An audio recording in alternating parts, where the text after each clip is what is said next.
Bonjour à toutes et à tous, bienvenue dans votre journal quotidien sur TV Vendée. Nous sommes le mardi 1er octobre et voici les titres de cette édition. Des manifestations contre le projet politique du gouvernement ont eu lieu dans plusieurs villes du département en ce 1er octobre. Nous reviendrons plus en détail sur les événements qui se sont déroulés ce matin à La Roche-sur-Yon. Une prévention pour les conchyliculteurs et les pêcheurs à pied était organisée au port du Bec à Bouin jeudi dernier, l'occasion pour les professionnels de se prémunir contre les dangers de leur métier. Et puis nous nous intéresserons à deux clubs de sport vendéens, l'un de tennis de table et l'autre d'athlétisme, pour qui, vous allez le voir, l'effet JO se fait bel et bien ressentir. Des manifestations contre le projet politique du gouvernement avaient lieu dans plusieurs grandes villes de Vendée aujourd'hui. C'était le cas par exemple ce matin dans les rues du centre-ville de La Roche-sur-Yon où plusieurs centaines de personnes se sont rassemblées. CGT, FSU, Solidaire et plusieurs organisations de jeunesse ont bravé le mauvais temps avant d'être reçus en préfecture. Un reportage de Mathis Pires avec les moyens techniques de Louise Viadger. C'était une mobilisation timide ce matin. Mais il faut dire que la météo ne les a pas aidés. Peu avant le discours de politique générale du Premier ministre, de la place Napoléon à la préfecture, environ 300 personnes se sont rassemblées selon les syndicats.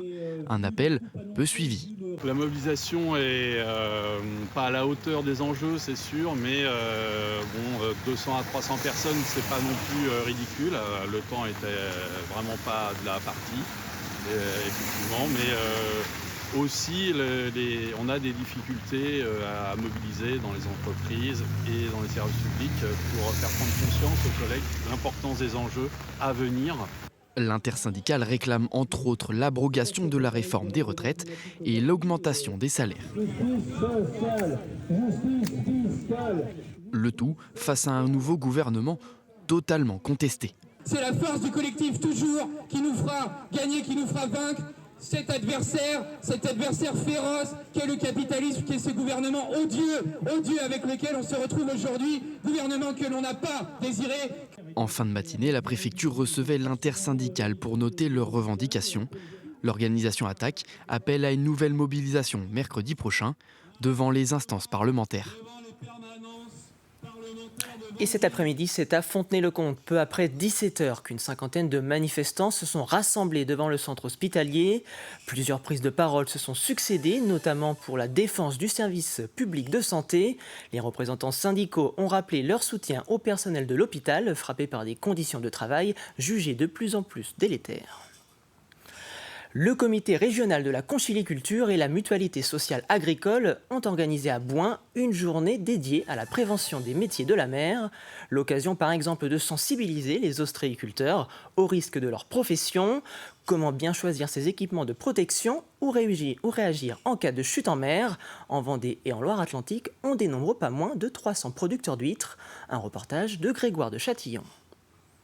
Des conchyliculteurs difficiles à mobiliser pour cette journée dédiée à la prévention des risques de coupure, des risques chimiques, mais aussi des risques dus au soleil. Ici, par exemple, cet équipement va permettre aux ostréiculteurs de soulager leurs lombaires. Les gros ports de charge, ça va être les poches d'huîtres qu'on doit tourner, retourner, qu'on doit mettre sur le bateau. Et finalement, ça, c'est une activité, une tâche qui va se faire sur plusieurs heures et qui peut être très traumatisant pour le dos. Un peu plus loin sur l'eau, c'est un exercice d'homme à la mer qui est en train de se dérouler. Comment réagir en cas de chute, comment remonter à bord. C'est surtout l'occasion de montrer à ses futurs professionnels l'intérêt de ces vêtements à flottabilité intégrée. Qui dit chute à la mer dit risque de noyade potentielle. D'autant plus aggravé par le port d'équipements lourds. Et donc, pour se prémunir d'un risque mortel, aujourd'hui, il est obligatoire de porter, dans certaines circonstances, ce type de gilet. Il y a beaucoup d'ostréiculteurs qui ne remplissent pas ces critères et ça permet de voir quand même les risques. Et, par exemple, les gilets, c'est vraiment hyper utile parce que sans gilet, c'est vraiment dangereux et c'est hyper intéressant pour moi, quoi. Au moins, je connaîtrais tout. La problématique de ces équipements lourds, c'est la remontée avant. Réduire les accidents, mais aussi les maladies professionnelles, tout en améliorant les conditions de travail. On va utiliser une alternative à la bouée couronne. Un enjeu vital pour la mutualité sociale agricole. C'est pareil, ça a une flottabilité équivalente à la... Pour la 3e année consécutive, la communauté de communes du pays de Chantonnay organise un salon de l'emploi. Prévu ce vendredi 4 octobre dans la salle Antonia de Chantonnay, une quarantaine d'entreprises du territoire y présenteront leur activité aux demandeurs d'emploi. Plus de 400 postes seront à pourvoir dans des secteurs comme le bâtiment, la restauration ou encore le service à la personne. Le premier objectif, évidemment, c'est d'aider des entreprises qui recrutent à trouver les compétences qu'elles recherchent. C'est de favoriser la rencontre entre candidats, personnes en recherche d'emploi ou en reconversion, et entreprises qui recrutent. Un salon de l'emploi, c'est d'abord ça. Et puis, si on prend un peu de hauteur, un peu de recul, effectivement, un salon de l'emploi, un événement de cette nature, c'est l'occasion de montrer toute la diversité des entreprises, des secteurs d'activité, des métiers qui existent sur un territoire, de donner à voir toute l'activité économique qui existe sur un territoire. Et donc, c'est un petit peu de mettre en valeur, en lumière, toute l'attractivité du territoire. C'est aussi ça un salon de l'emploi. Vous avez sans doute vibré cet été derrière les sportifs et les sportives tricolores à l'occasion des Jeux Olympiques et Paralympiques de Paris 2024. Mais ces résultats ont-ils eu un effet sur nos pratiques en cette rentrée? Qu'en est-il dans les clubs de sport vendéens? C'est ce que Louise Viager a tenté de savoir. Et a priori, les frères Lebrun n'ont pas laissé les jeunes sportifs indifférents. En cette rentrée, le club de tennis de table de La Roche ne désemplit pas.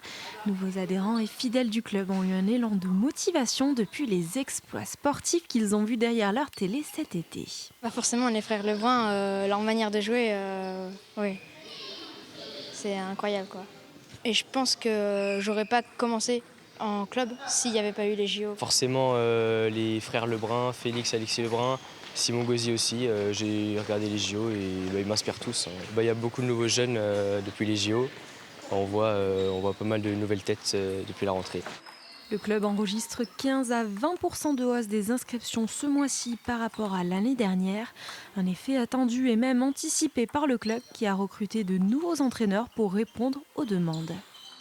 Je crois qu'il y a un effet Jeux Olympiques et un effet Lebrun.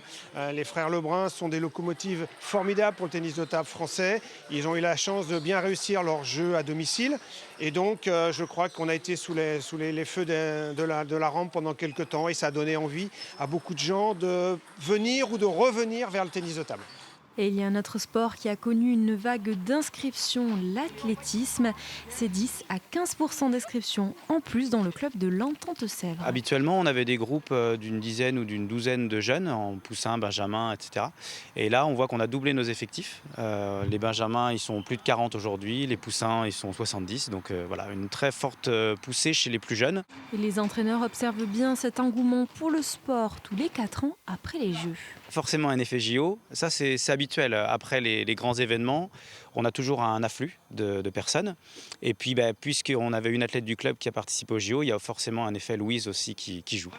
Ces augmentations d'inscriptions sont réelles, mais elles restent variables suivant les clubs et les villes en Vendée. Et lui a remporté une médaille d'argent en paratriathlon il y a tout juste un mois. Le Lyonnais de 34 ans, Thibaut Rigaudot, a été l'une des figures emblématiques du sport vendéen cet été. Il a d'ailleurs déjà repris le chemin de la compétition. Mais la semaine dernière, il était de retour en Vendée pour fêter sa médaille avec sa famille et ses amis. Des retrouvailles express auxquelles a eu la chance d'assister Mathis Pires. Toujours autant d'émotions et de fierté. On en avait tous rêvé de cette médaille. Il l'a fait et on en est fiers. La preuve que tout peut arriver, mais toujours avec beaucoup d'humilité. Thibaut, il est très humble. On va célébrer ce soir, c'est lui qui va s'acheter un peu plus que nous, je pense, parce que ça fait 4 ans qu'il se serre un peu la ceinture, donc voilà, je suis content pour lui. Super course, on a vibré.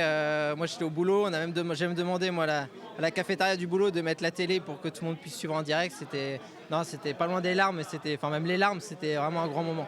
Et on espère dans 4 ans la médaille d'or, on sera là, on n'ira peut-être pas faire l'aller-retour à Los Angeles dans la nuit, mais on a adoré et vivement dans 4 ans. Là, j'avoue que je profite encore, j'essaie encore de m'entraîner parce que la saison elle n'est pas finie. On avait les championnats d'Europe le week-end dernier et dans 3 semaines on est les championnats du monde. Donc je continue à faire mon job, mais j'essaye de prendre des moments aussi pour me faire plaisir. Tous en forêt, c'est le nom de l'événement organisé partout en France par l'Office national des forêts. Fin septembre en Vendée, c'est au cœur de la forêt de Grala que les agents forestiers ont présenté les différentes missions qui sont les leurs au quotidien. Une balade de près de 2 heures dans la forêt domaniale du Bocage vendéen qui s'est effectuée sous la pluie mais qui n'a pas empêché le public de découvrir comment sont gérées chacune des parcelles forestières. Alors, les 3 axes de la forêt, c'est confié par l'État en fait. C'est la production de bois, la protection de l'environnement et l'accueil du public. Alors, la gestion de la forêt, elle n'est pas improvisée en fait, elle est définie par un plan de gestion pour chaque forêt. Donc, pour chaque forêt, il y a un plan de gestion qui établit sur 20 ans les principales opérations qui auront lieu dans la vie de nos peuplements en fait. C'est-à-dire que sur chacune des parcelles, on sait quand on doit intervenir et quand est-ce qu'on passe en coupe. Alors on l'a vu aujourd'hui, la météo en fait, on ne la choisit pas et les forestiers sont tous les jours dehors. Voilà, ça fait partie du truc. Quand il fait super beau, on est content d'être en forêt, mais quand il pleut, on s'y fait, ça fait partie du travail. Un point sur l'Open de Vendée qui se déroule en ce moment au Vendespace avec la qualification de Richard Gasquet pour son entrée en lice face au Géorgien Basilashvili, 2-7-0 en 1 heure de jeu. Ça passe également pour les Français Antoine Escoffier et Manuel Guinard. Pour rappel, TV Vendée vous propose un résumé complet du tournoi au quotidien sur notre antenne. C'est la fin de cette édition, merci de nous avoir regardés. Retour de l'actualité demain matin à 7h en compagnie de Caroline Tronche. Je vous retrouverai de mon côté à 12h30 pour le JT de la mi-journée. Très belle soirée sur TV Vendée.